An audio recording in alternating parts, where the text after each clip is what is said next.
It's Rusty Diamond, motherfucker.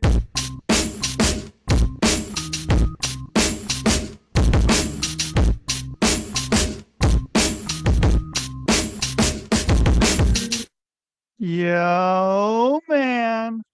Oh, Miss Rusty, what's up, everybody? It is Monday. Back at it. I took Friday off to do some personal enlightenment, I guess, which I also did yesterday. If you know me, you might know what those things are, but I'm going to leave it vague as to that.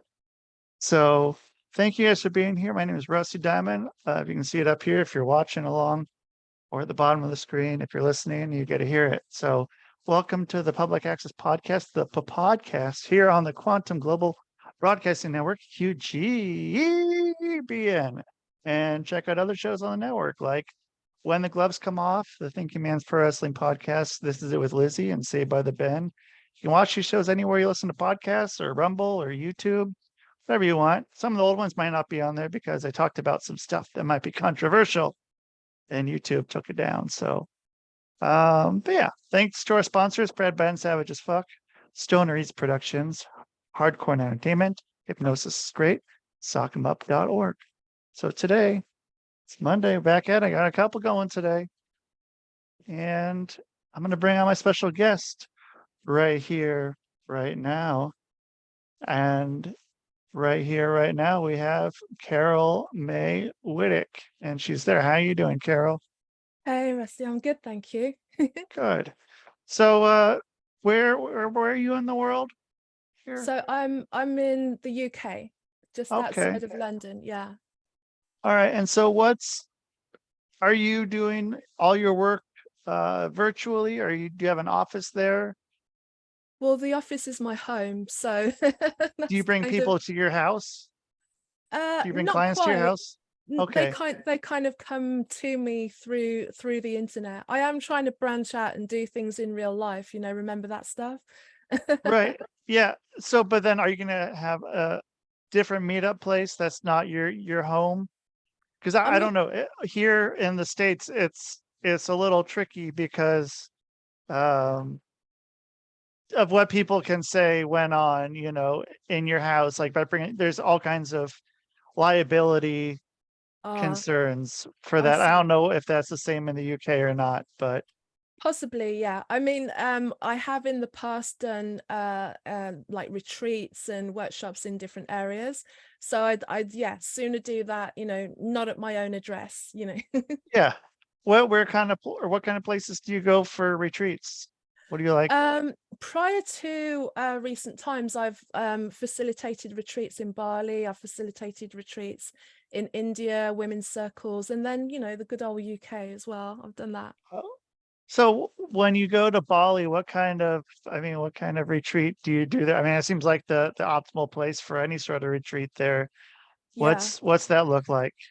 I mean, full disclosure on that, it wasn't one that I'd set up myself. It was something that I'd asked to come in and actually be part of and kind of do like a kind of meditation and group there.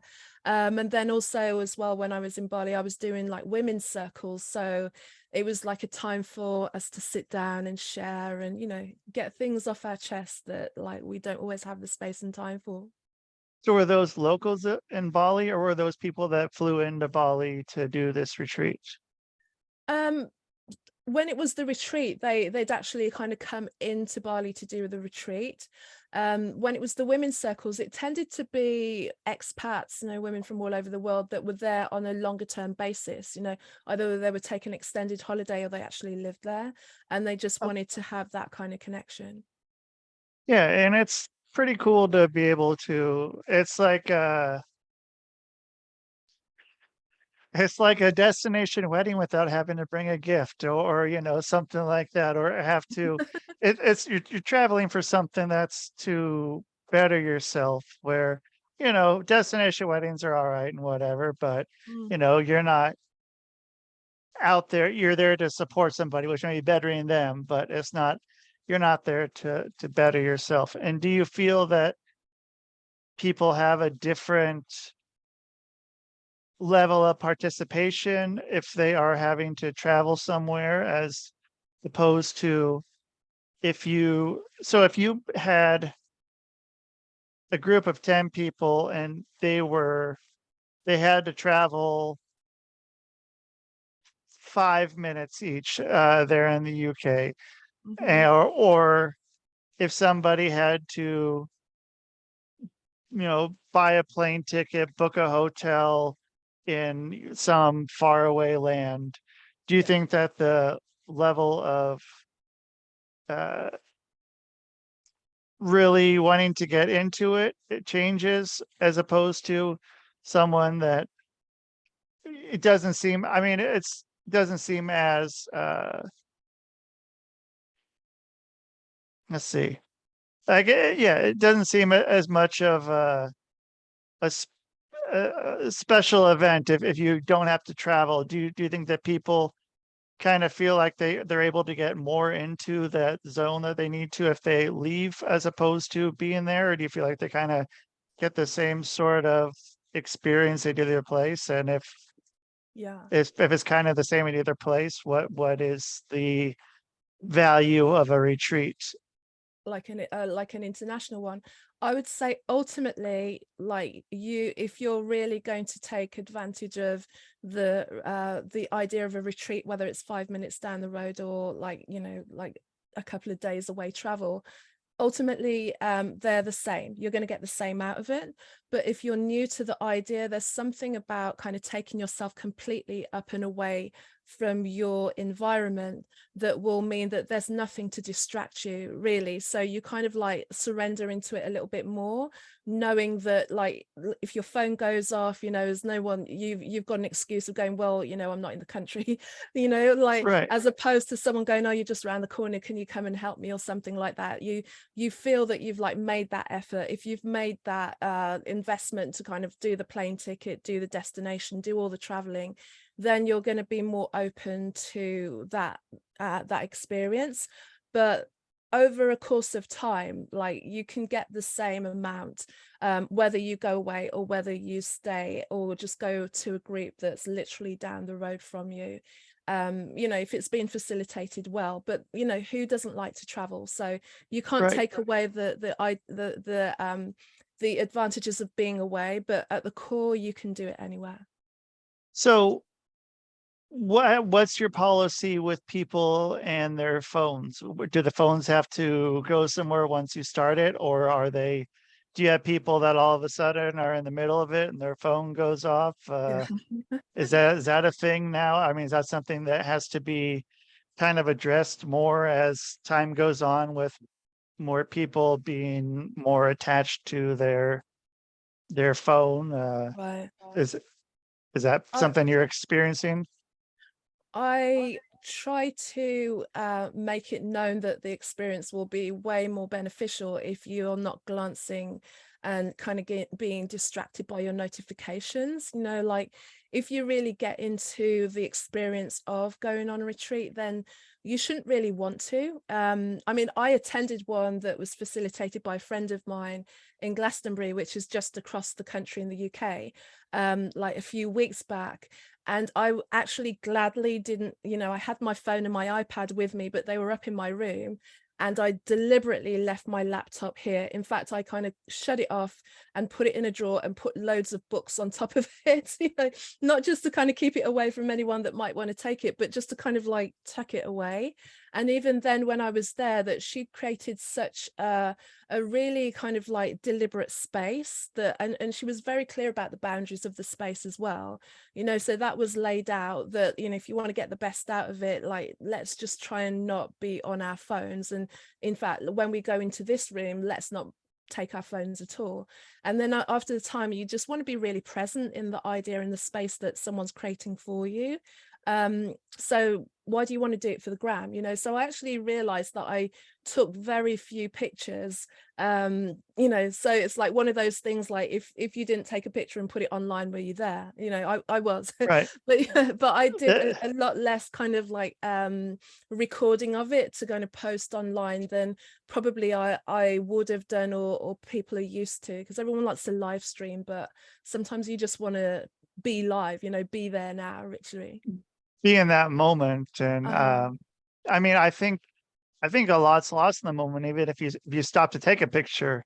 Mm, Um, I mean, if you have something running like in the background, like you're saying, like some live streaming, something sort of just there's a camera there and it's, or not live streaming, but recording it live, what's going on, mhm. as opposed to stopping. Because I feel like once you stop that, everything is no longer natural, and it kind of puts you into a kind of a false sense of reality. Like, let's, you know, Yeah, even everyone group up. Let's take a picture. Um, I don't yeah. know, and Yeah, yeah, yeah, I like agree. You're totally removed from it. And the minute you get your phone out, then suddenly we're all directors and we're trying to frame it and get the lighting right and all of that right, kind of stuff. Where if you're just, there with your eyes, you kind of let it be what it is. And even today, I was listening to someone talk about the fact that where did this idea that we have to smile in pictures come from? Because like it seems to be like and I didn't get to finish the talk because I was doing a bit of work, but it was just an interesting point that he'd brought up to say, like, when did we all start gooning in pictures? Because if we go back and look at the original pictures, I think partly because they were slow exposure, but also everyone just kind of sat there, you know what I mean, and waited right. and kept their faces very stern. And yet now we're kind of like, big smiles and kind of gooning and teeth and eyes and hair. And it's interesting that we feel that we have to put our best face on a lot of the time. Yeah, well, and most of the first pictures that were taken that were, the family portraits, but it's usually one of the people in the picture is dead, and I that shouldn't there have it laughed was. at that. Sorry, that Yeah, wasn't no, no, funny. that's true. It was a common thing. It was a way to get, it was like the one time people are like, okay, well, we need to get a picture. But so if you look at it, there's usually one person who just doesn't look quite right. That person's like That's a really corpse. a corpse. And so Whoa.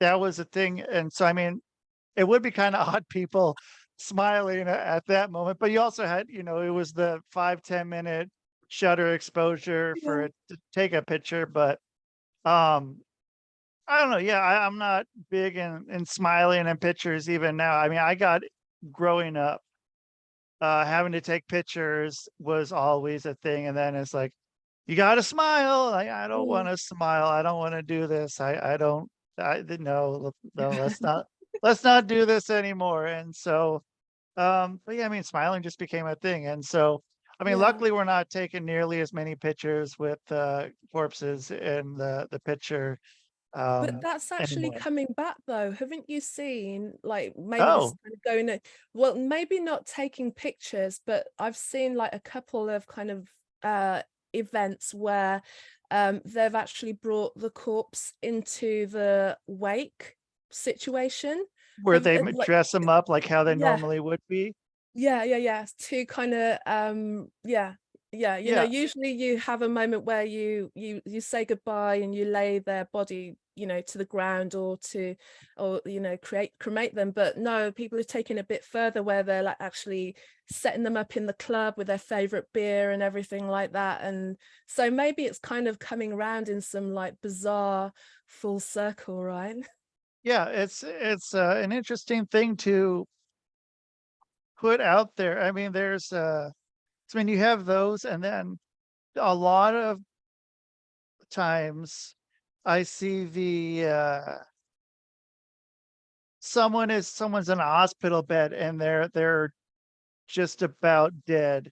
Mm, But then someone's taking a picture with them, and that's always kind of a difficult one for me to yeah. look at, or the picture of them holding their hand, or something of that. And that's, they're not dead, but it's kind of a, again, an interesting place where documentation is Mm, wanted. Or but then I also think, I mean, that takes kind of out of the experience as well. So let's see. So Prince, the musician, Mhm. his place where it's like it basically how Elvis has his Graceland, where it's like all his stuff is there. There's one of those for Prince um, in Minnesota, and they do not allow any phones in there, no cameras in there, and just kind of the difference of how everything kind of flowed and Mm, um, really felt like you're able to experience what's going on because I feel like there's just so much taken away. And like with your retreats, I would think if people are stopping and taking pictures at that point, like they're kind of missing. But I mean, if there's like you said, if there's a camera going in the background, that's one thing. That's not people stopping what they're doing and posing in front of the camera or whatever they exactly. might be doing. But it's yeah, just I feel it just takes so much out, even though it's just maybe it only takes a second to snap Mm, out of whatever you're into, and who knows if you'll ever get back after that. And I don't know. mm, I think it's yeah, important to be able to be in the moment, and I hope that it's not something that's not being lost into the future. But I feel like that being present in the moment is something that is very important. And uh, yeah, so I mean, so then you have so like when you go and you have your retreats in the UK, what's kind of a setup like? Like what kind of a place are you in? Are you in like a hotel? Uh, what do they call it? Like a conference room, or are you out in the woods? Are you at you know some I don't know it depends. It the depends on beach? it depends on the space that. Well, I wish I lived by the beach, but the it depends on the space that's available or that I can get. I mean, one of the last ones that I did that was solely mine was actually in a cafe, like a coffee bar, because it was a friend of mine's coffee bar. So Oh, she okay, like allowed me to use the space in the evening. But the way that it was set up, it was like a local coffee shop. So, local coffee shops have kind of got that living room feel about them anyway. right, And it was a space that she, for the most part, it was a coffee shop in the morning. And then she allowed like local businesses or anyone that wanted to use that space in the evening. So sometimes there'd be like yoga classes there or anything like that. So it was a really like cute, malleable space. So it could become whatever you wanted it to be, basically. So when I did it, to be honest, I didn't really do that much with the environment other than just kind of have some tables, and we just had like one big table where we were talking, and I was doing a lot of workshops because I just worksheets, because it was, and work sounds like a heavy word, but it was more about kind of diarising our thoughts and really getting into the moment in meditation. And I was working with women, like, which is mainly the group that I work with. And it was just about getting back in contact with who they felt that they were, or who they felt that they wanted to be. We talk about being present, and when you get busy all the time, you kind of forget to just kind of center and be still with yourself, and remember that there's like more to you than all the things that you do and give out. They're all aspects of you, but sometimes you just want to pull back and go like, who am I really? What do I really want? What's not working? And a lot of the time just writing them down actually just kind of brings notice to them, and then you can see where you go forward with that as well. And it was only a few hours in the evening, so there wasn't the opportunity to go like way deep. Like if it was a retreat over a few days, then you can start to kind of build on it over the course of a couple of days. But so yeah, it can be different spaces, and at the moment I'm looking for local spaces to do something similar as well. And it just depends on what's available and what feels right as well. Like different spaces can just have like a certain feel and ambience, and whether it's going to be a good space for people or not. yeah, and that's something that I really like about being able to do virtual because I mean, no, I when I had an office, I was renting it from um, someone that is a therapist as well.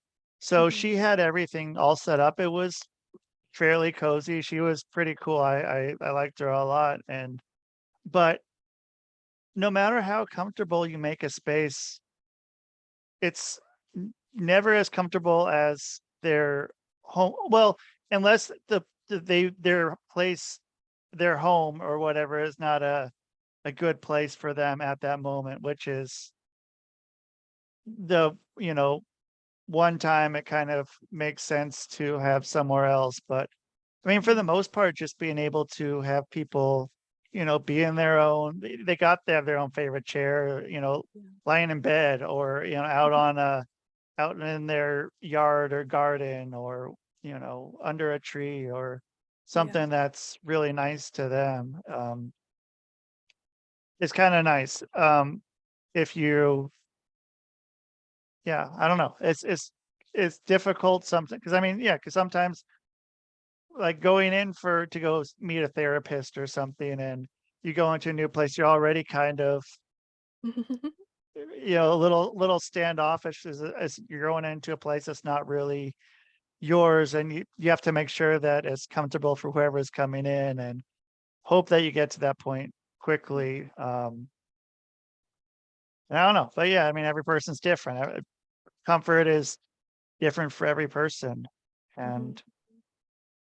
And so then another question I had was, do you ever have places, um, where are there any other places you're kind of looking at wanting to go to expand, to maybe do another retreat or to maybe have a different quote unquote office or space, I guess, space to hold events or anything like that?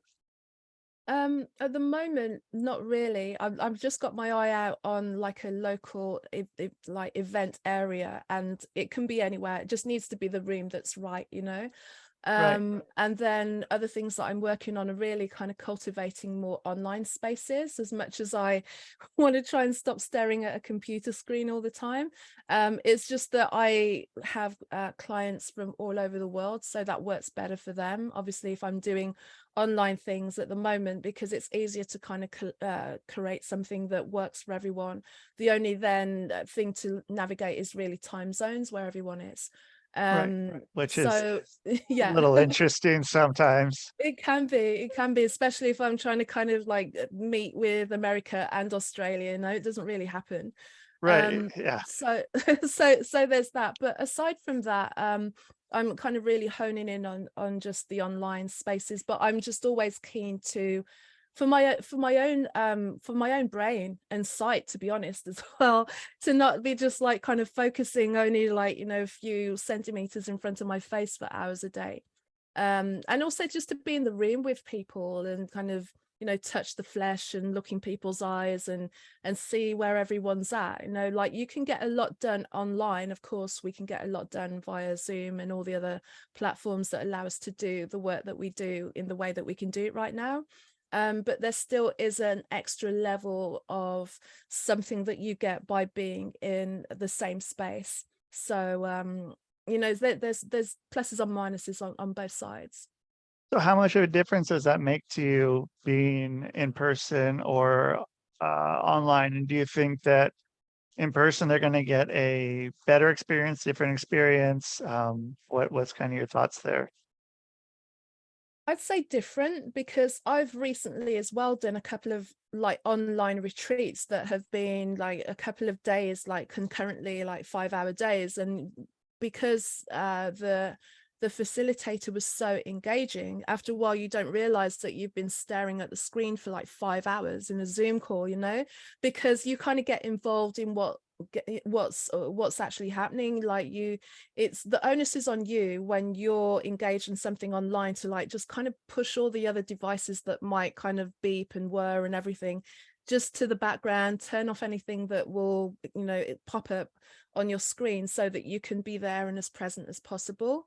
um but then when you're in space with other people, you're going to meet other people. You're gonna, all the things that it is about being human in a human space, you're gonna feel, you know, you're going to smell things like I said, when I went to the last retreat, there was a lot of like incense there. We ate together, we laughed together. Obviously, we're staying in the same house and everything. So it was a real kind of secluded little world for us for a weekend. That even though I've done a weekend retreat online, that you can't replicate that at all.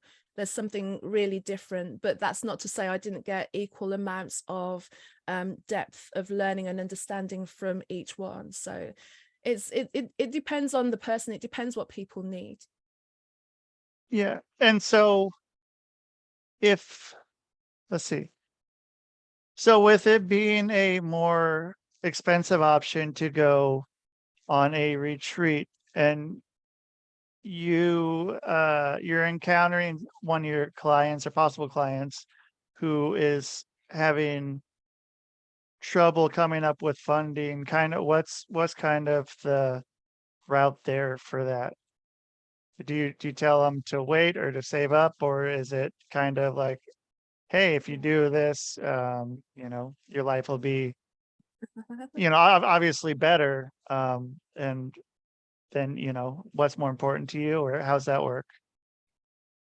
It's I never want to put anyone into any financial binds to have any experience with me on any level, you know. So maybe that's not like the business minded way of responding to that, but in the long term it doesn't help anyone, because you know, if someone's kind of like maxed out their credit cards and like emptied out their bank account just to make it, then there's always going to be this awareness that this thing is costing them so much financially.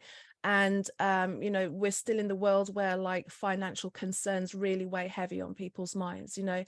So if they've Yeah. gone like kind of emptied out their bank account to just be there, then you know, there's a level of responsibility that I can't like help them with. You know, I'm not going to say like, come on my retreat and I'll help you kind of manifest millions. Like that's not really what I'm about. So you know, like I've been on those ones, but you know, so it's never really about that, where like spend everything and come. I'm not giving you that kind of pressure. No, I want you to feel that you're in a space that it's something that you're able to gift yourself and you feel good about coming, and it feels comfortable to you. You know, and the thing is, a lot of the time when you go to these spaces and you like find areas of yourself that you find more of yourself, you find that you're able to make more money anyway. It just kind of works that way energetically, but like by no means like spend your last to get there. For me, don't do that at all. You know, there's like so many other ways that people can engage in my content and what I'm doing. Like listen to my podcasts. I've got a couple. There's like sign up to a mailing list and just kind of like get involved in what I'm doing there, and then you know, do the tips and the works and things that come from that, and then just kind of climb the ladder of what my available offers are. And then when you're ready, you know, jump in at whatever level is comfortable for you and is not going to be a problem. Like that's, I'm not asking you to do that at all. So what is the name of your podcast? So I've got two. I've got Two, okay. yeah, because like one's not enough, right? Nope, So it sure is not. I hear you on that yeah. one. So the longest running one is called Her Conversations, and Her is an acronym, so Higher Energetic Resonance Conversations. And that platform now slowly is about interviews. So I speak to like thought leaders within the wellness, spirituality, creativity, entrepreneurship that have kind of a, you know, that kind of feel about them. Tends to be a high percentage of women, really. So that's me just having a conversation with them about their work and how they got to their work. And you know, we go backwards and forwards on that, and you can actually hear how, you know, there might be someone that you may not want to work with me, but you find someone that can really assist you. So it's about that. And then the other one is Her Inspirations, so Higher Energetic Resonance Inspirations, and that's more about their solo episodes, and I'll just kind of like look at a specific aspect about personal growth, you know, things that you may encounter on your journey. And it's like you're able to kind of listen to that, make notes, meditate on what I do. There's like an adjoining mailing list that if you sign up, I give you like extra bits to go along with that, extra points to contemplate and journal, like maybe an additional meditation that you can kind of bring it in as well. So that's, you know, there you could like, you know, easy to get involved with the kind of the higher energetic resonance ideal that I'm trying to bring into the world. Yeah. So then how do they find this, get on the mailing list, or be able to follow you online besides the podcast? So just go to my website. It's probably the easiest way of doing it. So it's carolmaewhittick.com, carolmaewhittick.com. And then all of the ways of kind of connecting and joining with me are all there for you to see. Yeah. Excellent. I think I have those, they'll be in the show notes as well. So yeah, Carol, thank you so much for being on here. I really enjoyed getting to talk with you and meet you, and not knowing where we're going to go conversation wise and get to where we got and what we got to talk about. So thank you so much for doing that. And Amazing. yeah, I hope you have a great rest of your day. All right. Take care now. Thank you. You too. Yep.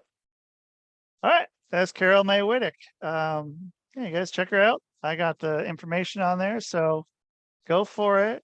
And you guys, thank you for listening. I forgot you guys need to call and leave messages here. I'll play them on the air.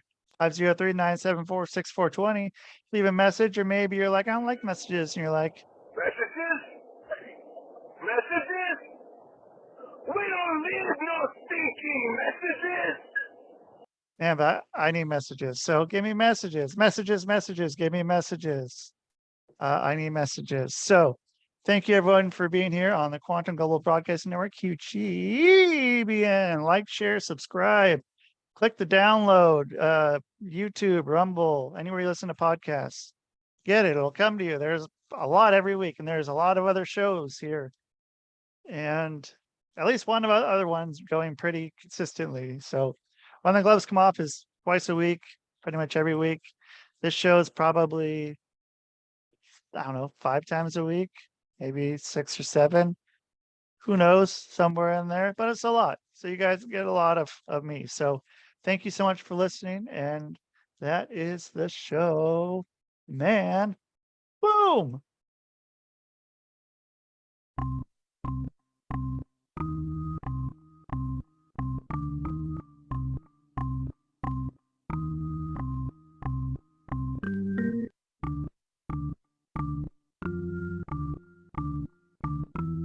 It's Rusty Diamond, motherfucker.